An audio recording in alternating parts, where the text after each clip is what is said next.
This unit of study is focused on the conservative revival, which was the backlash against the counterculture and the radicalness that was going on in the 1960s.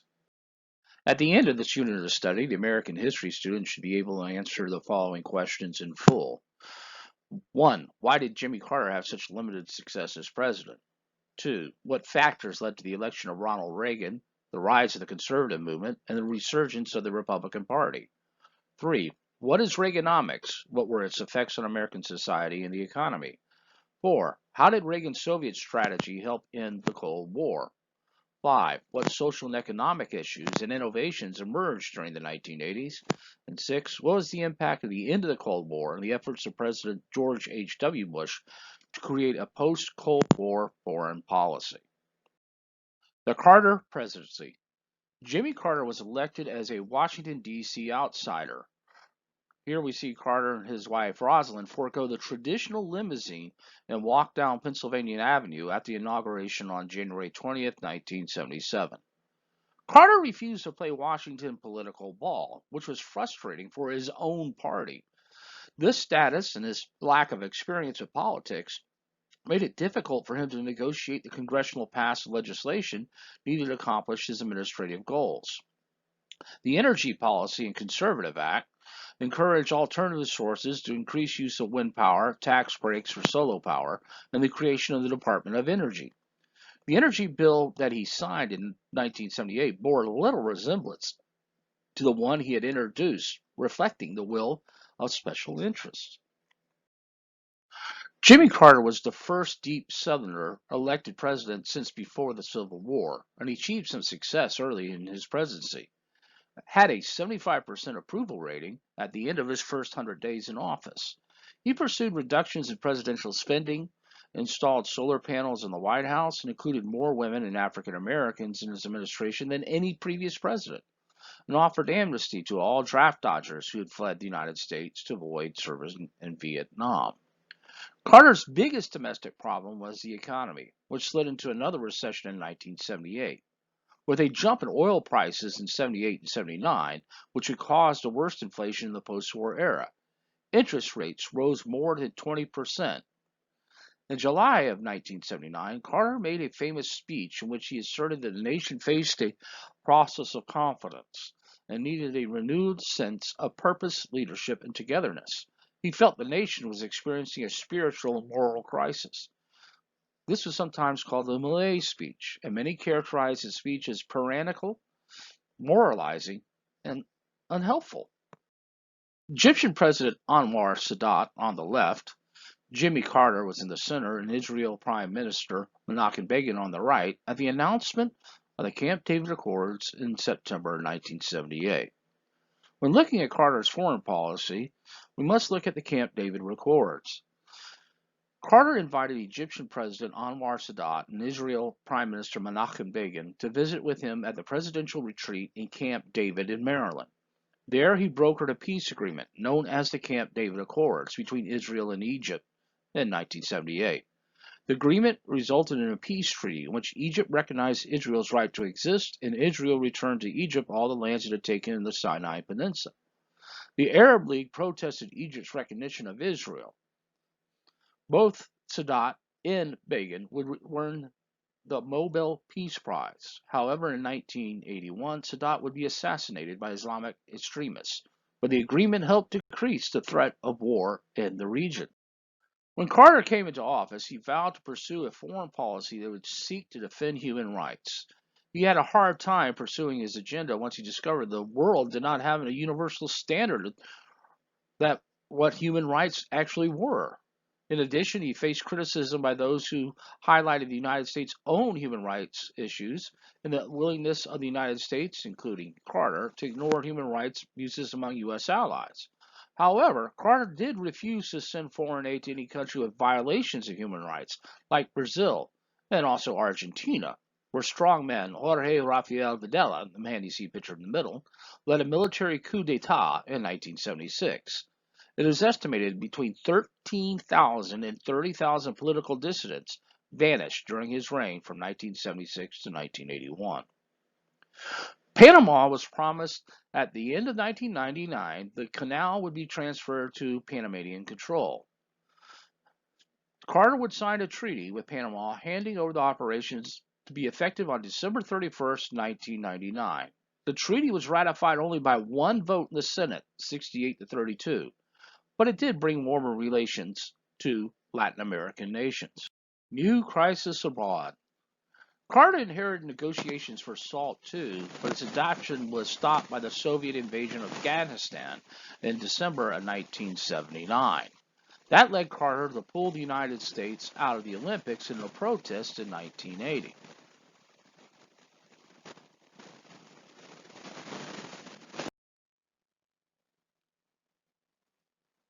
The revolution in 1979 toppled the Shah of Iran.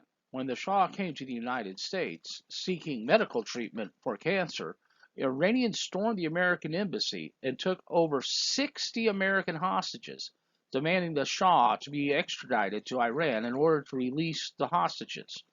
Carter froze all the financial accounts of the Iranians in the U.S., and problems occurred when the Shah died. Each day, Americans were reminded of their fellow Americans being held hostage. Day 100, day 200, day 300, American held hostage would come on the news. Similarities between the Vietnam War and the Iranian hostage crisis destroyed the credibility of both presidents who were involved. The rise of Ronald Reagan. Ronald Reagan had been a movie star before running and being elected the governor of California in 1966 and again in 1970. In 1976, he ran for president against Gerald Ford, but lost the Republican primary. His charisma and background as an actor led him to be called the Great Communicator. His focus on key themes and simple solutions inspired optimism among voters who were disillusioned by Carter's presidency. Many Americans in the 1980s also argued for tax reform and reduction of property taxes and viewed Reagan, who supported California's Proposition 13, as an advocate. Changes on the right. The rise of the religious right saw protests against a Supreme Court ruling that reinforced the separation of church and state. Reagan benefited from the population shift of the movement of many senior citizens to these warmer climate states in the Sun Belt, especially Florida, California, and Texas, which changed those states from liberal to conservative. Reagan's chances for presidency corresponded with a national revival of evangelical Christians. The so-called religious right backed by Reagan, even though Jimmy Carter was a Baptist who openly practiced his faith. Reverend Jerry Falwell was a key leader of the Moral Majority, later the Liberty Alliance, a campaign for the political and social goals of Christian conservatives on the right. Another factor in the rebirth of the conservative movement was the growing movement of women opposed to the dramatic changes feminists were demanding. Women who relished the roles as homemakers and mothers opposed what they considered a bunch of bitter women seeking a constitutional cure for their own personal problems. Phyllis Schlafly, a Catholic attorney from Illinois, emerged as a key leader of the conservative women who had opposed the ratification of the Equal Rights Amendment. They argued that the amendment would cause more harm than good and opposed abortion on moral and also religious grounds. Conservatism had become ingrained in the business world in the 1970s due to the issues that compounded the miseries of that time period. Business leaders invested heavily in Reagan's campaign. Many groups, both conservative and liberal, pro-Democrat and pro-Republicans, formed political action committees known as PACs to promote their interest in politics. Conservative economic policies attracted many business leaders who donated to or formed their own pro-conservative PACs, or who funded conservative think tanks that were meant to promote conservative ideals. The election of 1980. The downturn in the economy and interest rates getting to its highest rate in 1980 had grown worse under Carter and the foreign affairs debacle with the Iranian hostage crisis. In the first debate, the three invitees were Jimmy Carter, Independent John B. Anderson, and Ronald Reagan. Carter refused to attend, believing that a three-way debate would have strengthened Anderson's campaign. Following a strong performance by Reagan, Anderson's poll numbers began to drop. he would not be invited to the second debate. Reagan's most notable moments included using the phrase, "Well, there you go again," and asking whether or not Americans were better off than they were 4 years ago. The election was told to be too close to call on the election night. However, by 8 o'clock Eastern Standard Time, Jimmy Carter called Ronald Reagan in California to concede the election. Reagan won in a major landslide, casting more than 9 million more votes than Carter and 489 electoral votes to Carter's 49. The Reagan Revolution. Believing that government was not the solution to the economic malaise affecting the United States, but rather the problem itself, Reagan pushed through a series of bills that would cut the income taxes and capital gains taxes and made other concessions to revitalize the economy. Reaganomics. Reagan's economic plan provided less government regulation in big business, reducing taxes on the wealthiest Americans and the middle class, encouraged wide participation in the stock market. The Economic Recovery Tax Act of 1981 was designed to boost the economy, but an economic recession raised unemployment to 8% and prime interest rates reached 21.5% before the recovery would take effect. Tax cuts were the second facet of Reagan's economic plan. He wanted to reduce the deduction of income taxes, which was at 70%. He was able to convince House Speaker Tip O'Neill, the Democrat, that no rich people actually probably pay the 70% and they're able to get around it. So by reducing some loopholes, let's put the tax rate at 50%. O'Neill agreed and his tax cut would come through. New capital would also be allegedly invested into these new plants, jobs, and products, and profits at the top would trickle down to the middle class and the poor. Budget cuts. Congress cut billions from domestic programs. A second round of budget cuts would trim 1 million food stamp recipients from government rolls. There was also an increase in military spending, $1.7 trillion over 5 years. Reagan's message to the Soviet Union, facing its own reforms, that the United States planned to win the Cold War, also boosted public support, even as it strained the national budget. Weapons that were put on hold or canceled by the Carter administration are reintroduced under the Reagan administration, such as the stealth bomber, the stealth fighter, the B-1 bomber, the multiple launch rocket system, the M1 Abrams tank, and the nuclear cruise missile, as well as more nuclear aircraft carriers. The assassination attempt. The curse of Tippecanoe. Since 1840, every president that was elected in a 0 year has died in office, either by natural causes or by assassination. On March 31st, 1981, Reagan had just finished giving a speech to the AFL-CIO at the Washington Hilton Hotel. When he came out of the hotel, John W. Hinckley Jr. would fire several shots before he'd be subdued by a Secret Service agent. Hinckley got off 6 shots with a .22 caliber pistol, hitting White House Press Secretary James Brady in the head above the left eye. District of Columbia police officer Thomas Delaney and Secret Service agent Tim McCarthy was acting as a shield for the president and Reagan when the bullets ricocheted off the limo. Later, Reagan would visit McCarthy after recovering from the shot, would say, "Why does this man hate Irishmen so much?" Reagan was rushed to Georgetown Hospital. When his wife Nancy arrived in the emergency department, Reagan remarked to her, "Honey, I forgot the duck," borrowing boxer Jack Dempsey's line to his wife the night he was beaten by Gene Tierney. Before the operation, Reagan quipped, "I hope you're all Republicans," and the doctors and nurses laughed, and Dr. Giordano, a liberal Democrat, replied, "Today, Mr. President, we are all Republicans." Reagan's quips and public grit when he faced life-saving surgery helped boost public confidence in the new president. Hinckley was declared mentally insane. He believed that by assassinating the president, it would impress the actress Jodie Foster. Reagan's anti-liberalism. In 1981, the Professional Air Traffic Controllers Organization went on strike, which was against federal law. Reagan fired all the members of this union and provided replacements from the military. Reagan opposed the ERA, abortion, and proposals by women's rights organizations to require comparable pay for jobs for comparable worth. In 1981, he also named Sandra Day O'Connor to be the first woman on the Supreme Court. She was confirmed by a 99-0 vote by the Senate.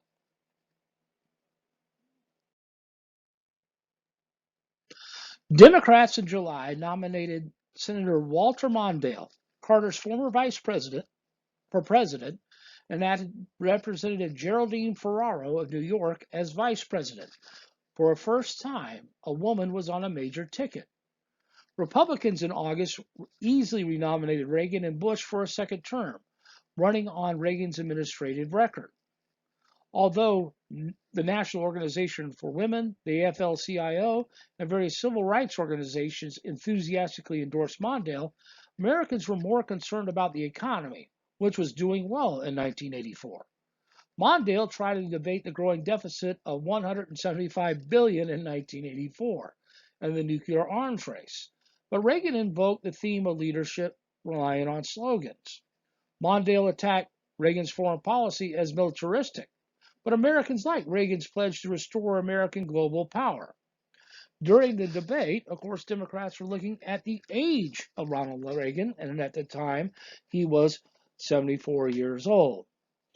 Reagan, during the debate, when asked about the age factor, would quip, "I will not make age an issue in this campaign. I will not exploit for political purposes my opponent's youth and experience," which even got a laugh from Mondale. The results would be the greatest Republican victory in U.S. history. Reagan carried all the states of the Union except Minnesota. He won the electoral vote 525 to 13, and the popular vote 54 million to about 37 million. Republicans retained the Senate at 53-47 and gained 14 seats in the House of Representatives, 182 to 253. Reagan received 44% of the Union vote in 84 as they responded to his anti-communism, exposal of old-fashioned values, and genuine personality. In Reagan's second inaugural address, he announced a new American emancipation to eradicate the excess of 50 years of Democratic liberalism and economic barriers. Using his election as a mandate to continue his previous term goals, Reagan will sign the Tax Reform Act, which reduced the number of tax brackets and lowered rates once again. Despite promising to reduce the size of the federal government and debt, both increased during his administration. The Challenger explosion. NASA had announced that they were going to look to put the first civilian into space, and it would be a teacher to teach a lesson from space. The final applicant that they chose would be Christy McAuliffe of Concord, New Hampshire, a social studies teacher. While her children were watching on January 28, 1986, along with many other Americans, for the first time in NASA's history, a U.S. spacecraft would explode after liftoff, killing all 7 astronauts on board. Confronting the Soviet Union. Reagan charged that most of the trouble in the world politically lay at the hands of the Soviet Union and Moscow. Labeling the Soviets an evil empire, he initiated a dramatic buildup in nuclear and conventional weapons, and announced the creation of the Strategic Defense Initiative, a space-based anti-weapons platform.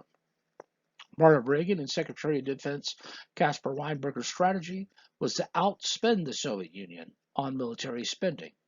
Believing that the Soviets were in economic trouble, they'll try to keep up, and it will lead to their collapse.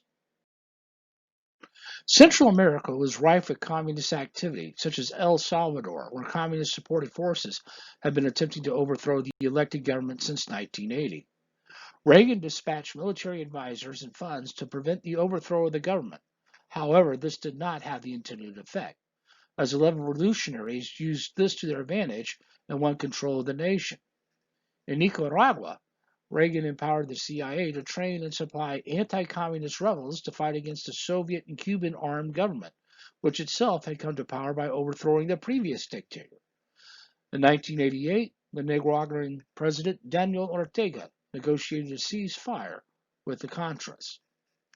And the Middle East was racked by Islamic civil war between the nations of Iraq and Iran. Afghanistan had been invaded by the Soviets, who were becoming increasingly bogged down in their own version of Vietnam.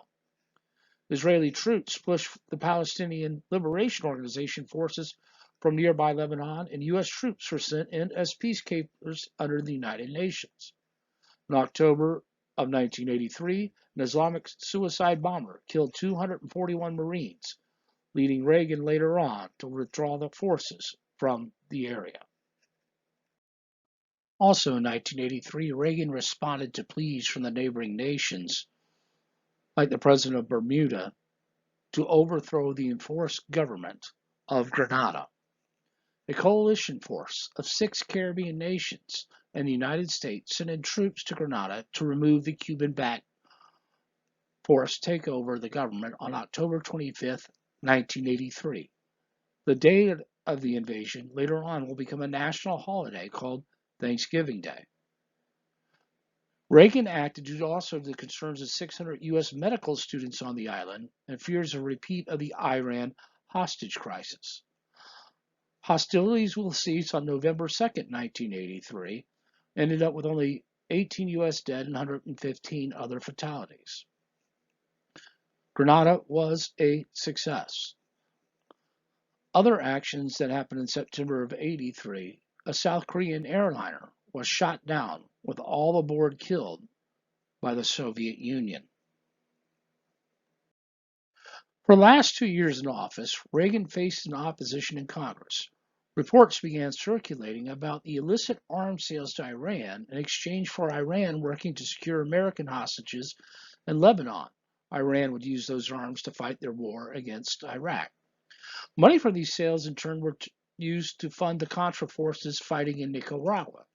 Eventually, the charges were proven true, and Lieutenant Colonel Oliver North, to the left, aided to the National Security Council, was discovered as the ringleader of this plan. Further investigation proved that members of Reagan's administration had known about the plan, and North was fired. He was convicted, but the judgment was overturned on appeal. Although the extent of Reagan's knowledge of the illegal activities was not determined at the time. North would funnel illegal arms sales funds to the Nicaraguan rebels, that was learned. An historic treaty. Under the new Soviet Premier Mikhail Gorbachev, the Russians pursued détente to focus on domestic problems. Reagan was criticized by the American press because he never met with any Soviet premier until Gorbachev. When he was asked that question, he said he'd love to, but they keep dying on me, which seemed to be the truth, since 3 of them had passed away. Gorbachev saw the value of making some changes economically and socially within the USSR. These resulted in perestroika, restructuring of the Soviet economy and government, bureaucracy, and glasnost, openness, that allowed people within the USSR more openly debate, share information, and critique the system in which they live. Gorbachev encouraged these changes, but ultimately helped end the USSR. Reagan and Gorbachev met in person at Reykjavik, Iceland in October 1986 and discussed nuclear limitations. These talks eventually resulted in what would become the Intermediate Range Nuclear Forces, signed on December 9, 1987. Both sides agreed to reduce the number of nuclear warheads they had in their possession by eliminating immediate range 300 to 3,000 mile long range nuclear missiles. Reagan insisted on an old Russian proverb, trust but verify. This would allow both nations to have military experts to come in without any given notice on army posts and bases to check and see, are these missiles being reduced? Reagan's global legacy. During his administration, Reagan was able to redefine the role of government and promote a more active engagement in the Soviets in an attempt to win, or at least end, the Cold War. Reagan's speech at the Brandenburg Gate in the Berlin Wall in June of 1987 gained international attention. The great communicator famously urged Gorbachev to tear down this wall. Picture we see a frenzied trader that calls for attention in the pit of the Chicago Board Options Exchange, as the Dow Jones stock average lost over 500 points. During Reagan's administration, the federal debt tripled. Savings among Americans were at an all-time low, and on October 19, 1987, the stock market crashed. Although it was worse than the 1929 crash, automatic safeguards enacted since to prevention the worst from occurring. The computer revolution. Personal computers are introduced in the masses in the 1980s by Apple computers. The invention of the silicon chip in 1971 led to the computer age. Led by Bill Gates and Ed Roberts, the personal computer revolution transformed the marketplace and the economy. Acute social issues amid prosperity. The government had to give up on building new public housing for low-income families and urban renewal programs that proved to be failures. Therefore, they were also not required to locate new homes for those it displaced. As a result, the number of homeless rose during the 1980s. In addition, the discovery of the acquired immune deficiency syndrome, known as AIDS, brought to the forefront the society risk of unprotected homosexual relations and drug use. Originally thought of as a gay disease, AIDS emerged as one of the nation's greatest healthcare problems. Many argue that if the U.S. government should do more to address the AIDS epidemic, whereas others held that it was not the federal government's responsibility. A strong advocacy group, the AIDS Coalition to Unleash Power, known as ACT UP, formed in 1987. Advocacy was also brought awareness, research, and funding, and had significantly lowered the number of newly reported AIDS cases annually. The presidential election of 1988. The Democrats. Jesse Jackson appealed to the Rainbow Coalition of Rejects, a rainbow coalition that encouraged a wider commitment to social justice. Michael Dukakis would end up winning the nominations for the Democratic Party, hoping for another Boston-Austin connection as the 1960 Kennedy-Johnson election. A series of mishaps and political blunders marred the Democrats' campaign. When the Republicans met in August of 1988, they nominated sitting Vice President George Herbert Walker Bush and Senator Dan Quayle of Indiana. Bush would end up carrying 40 states with 426 electoral votes, about 49 million popular votes. Dukakis carried 10 states with 112 electoral votes, 41 million electoral votes. The Solid South now voted Republican, as Bush carried every former Confederate state. Bush will become the first sitting vice president to be elected to president since Martin Van Buren in 1836. George H.W. Bush had an impressive record as the youngest combat pilot ever to fly in the U.S. military, distinguished service in the U.S. Navy during World War II, a Yale University degree, and wealth earned as a Texas oil executive. He had served in the House of Representatives as a U.S. ambassador to the United Nations and also ambassador to China. He was also the director of the CIA and, of course, Reagan's vice president. Part of Bush's attempt to promote compassionate conservatism was to support a Democratic proposed bill, the American with Disabilities Act of 1990. This bill strengthened the civil rights of members of society who are physically or mentally disabled by barring discrimination in areas of employment, public transportation, and housing.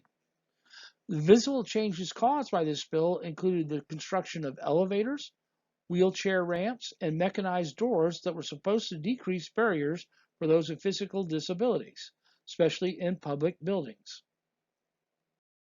Economic issues. Bush's biggest domestic problem was the size of the national debt, which had grown to 3 times it had been in 1980. He also waged war on illegal drugs, appointing William Bennett as a drug czar. Bush intended to keep his promise by not adding any new taxes, but he also refused to make large spending cuts to defense or social welfare programs. The economy slowed during this period. In 1991, entered a recession with 8% unemployment. The national debt reached $4 trillion, an abandonment of Bush's promises of no new taxes. Bush and the Congress budget agreement raised taxes and agreed to cut the budget in 2 years in 1993. NAFTA, the North American Free Trade Agreement, in late 1992, was signed between the United States, Canada, and Mexico for free trade amongst the three countries. Bush also signed into law the Dr. Martin Luther King Jr.'s birthday as a national holiday. It is the only time that an individual American has been recognized with a national holiday. Home and abroad. Congresspersons from both political parties passed and Bush signed the Immigration Act of 1990, which increased the number of immigrants allowed each year during 1992 and 1994 and capped annual immigration at 675,000 after 1994. Elements of this act include provisions for family members of American citizens as usual. However, it also appealed to people who were considered the best and the brightest, in an effort to attract talented, skilled, and professional immigrants from around the world. It also eliminated the previous categories used to allocate immigration by country of origin and allowed suspected homosexual immigrants to enter the country legally. The comprehensive immigration reform increased the number of immigrants who entered the United States in the 1990s. End of the Cold War. Gorbachev's Sinatra Doctrine essentially stated that Eastern European countries could liberalize in their own ways without interference from the Soviet Union, and communist nations that lacked a strong leader to hold the system together, revolutionary movements would take root. Eastern Europe held the first of these nations to break free from the communist oppression. During Bush's administration, Czechoslovakia, Bulgaria, Romania, Poland, Hungary, and eventually East Germany ended the relationship with the Soviet Union. In the wake of the Persian Gulf War and the fall of the Soviet Union, President Bush stated that the United States must be the leader in maintaining an orderly world. On November 9, 1989, East German border guards gave in to pressure from tens of thousands of East Germans who insisted on their right to enter West Berlin. This small change culminated in the tearing down the Berlin Wall by Germans from both East and West Berlin. The destruction of the Berlin Wall allowed East Germans to enter West Germany, West Berlin, freely, and many took advantage of the opportunity, undermining the power of the communist East German government. On October 3, 1990, 5 of the East German states would reunite with West Germany. Bush and Gorbachev publicly promoted peaceful Soviet and U.S. relationships off the ship off Malta on December 3, 1989, heralding in a new era of relations between the former adversaries. Gorbachev faced criticism at home for these moves, and although he is globally popular, he faced a coup in the Soviet Union and was removed from power. He would be replaced by Boris Yeltsin, the president of the Russian Republic. Bush and Yeltsin agreed to dramatic reduction of the numbers of nuclear stockpiles. On December 25, 1991, the Soviet flag was lowered in the Kremlin, and the Soviet Union was finally dismantled. The Cold War was over. Other foreign policy. Bush would send troops into Panama in 1989 to overthrow Manuel Noriega. In 1983, Noriega had taken the de facto leadership position of Panama, which allowed him to use his connections to run drugs and arms into the United States. Within a day, Noriega had been captured and extradited back to the United States to face trial. The Persian Gulf War. January 17th through March 3rd, 1991. In July of 1990, Iraqi dictator Saddam Hussein would claim that Kuwait kept oil prices low. Hussein ordered the invasion of Kuwait on August 2nd, 1990. Iraqi forces invaded Kuwait, and Bush sent troops into Saudi Arabia to defend that nation from a possible similar attack. Dubbed Operation Desert Shield, Bush would send in 100,000 troops by the end of August. Saudi Arabia, Kuwait, and Japan pledged that they would pay for the operation. The United Nations would finally set January 15, 1991, as the deadline to withdraw from Kuwait or face retaliation.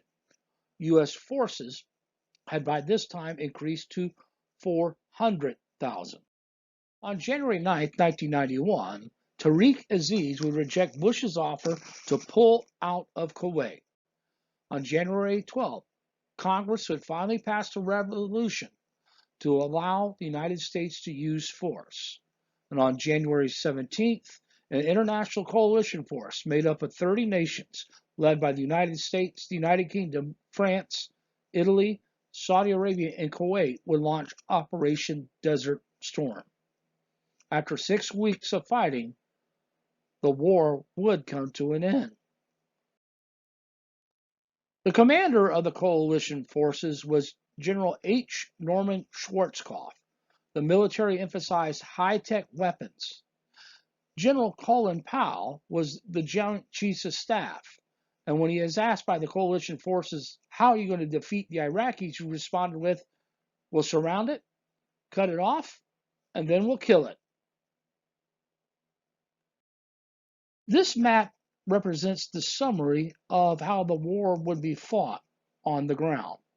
Now, before the war even started, all the coalition forces were right here below Kuwait. This is what Saddam Hussein thought would happen. But that taking out their eyes and their ears due to the first attacks that would occur on the 17th, Schwarzkopf would then move the rest of his forces to the western part of Saudi Arabia. The purpose of this, as you can see, was to create a sweeping movement and therefore hopefully cut the Iraqis right here into what would become a killing zone. On February 21st, CIA and Pentagon officials meet at the White House to air differences over battle damage assessment. Bush would tell the Iraqis that they would have until noon of February 23rd to withdraw or face the invasion of ground forces. On February 22nd, Marines began to infiltrate into the Kuwaiti Boot Hill. On February 23rd, stealth fighters would attack Iraq, the intelligence headquarters, unaware that the Allied POWs were inside. Army Special Forces teams would also be inserted deep into Iraq. On February 24th, ground forces began their attack. Schwarzkopf would decide to accelerate the main attack of 7th Corps by 15 hours. By the 25th of February, Schwarzkopf explodes at the slow pace of 7th Corps. The 101st Airborne Division would cut off Highway 8 in the Euphrates Valley. Iraqis would counterattack, but to no success against the 1st Marine Division. The Iraqis were using Scud missiles, and one of them would hit a barracks in Al-Kabar, killing 28 Americans and wounding 98 others. On February 26, Iraqis began to flee Kuwait City, and 7th Corps would hit the Republican Guard at the Battle of 73 Easting, the largest tank battle of the war. On February 28th, a ceasefire would take effect at 8 a.m. The war would last 100 hours. On March 2nd, the 24th Infantry Division would continue to fight despite the ceasefire as the Hamrani Division tried to flee. They would destroy 600 vehicles. On March 3rd, Schwarzkopf would meet Iraqi generals at Shafan, who would accept the ceasefire terms. In the aftermath, The Iraqis suffered 100,000 killed in action. The United States suffered about 187. U.S. and coalition forces destroyed 41 out of 42 Iraqi divisions. The picture you see before you was known as the Highway of Death. It was these photographs that President Bush saw that led him to believe that they needed to call a ceasefire and end the war and end any further destruction. The end of the war. In 1991, President George H.W. Bush avoided the Vietnam syndrome in the Persian Gulf by using a large number of troops and weapons to achieve quick victory. Iraq would finally accept the United Nations ceasefire proposal. They would release the prisoners of war on March the 5th. They were charged with liability to damage a Kuwaiti property which they occupied. No-fly zones would be established in southern and northern Iraq to keep from possible further invasions. They also agreed to inspections for nuclear and biological weapons, since intelligence had said that they were trying to possibly build nuclear weapons, and they already seen that they had used biological weapons in the war when they fought the. Many in the United States and other countries reacted joyfully to the end of the Cold War and the dismemberment of the USSR. The changes that resulted, however, would require efforts to achieve a new stability in international relations. In some regions, the fear of nuclear, biological, and chemical weapons in the wrong hands added to the post-Cold War anxiety. Along with the nation's sluggish economy and criticism of Bush for raising taxes, these concerns undermined Bush's reelection bid in 1992. William Jefferson Bill Clinton and his wife Hillary Rodham emerged as young, charismatic leaders of the New Democrats in the 1990s. This group, sometimes referred to as the Reagan Democrats, sought to win middle-class white voters back to the Democratic Party. Bill Clinton selected Albert Al Gore Jr. as his vice presidential nominee in 1992. The Clinton-Gore team defeated both Bush and third-party candidate H. Ross Perot by winning only 43% of the popular vote, but 370 electoral college votes. Perot's on-again, off-again candidacy helped draw Republican voters away from Bush and increased the likelihood of a Clinton presidency.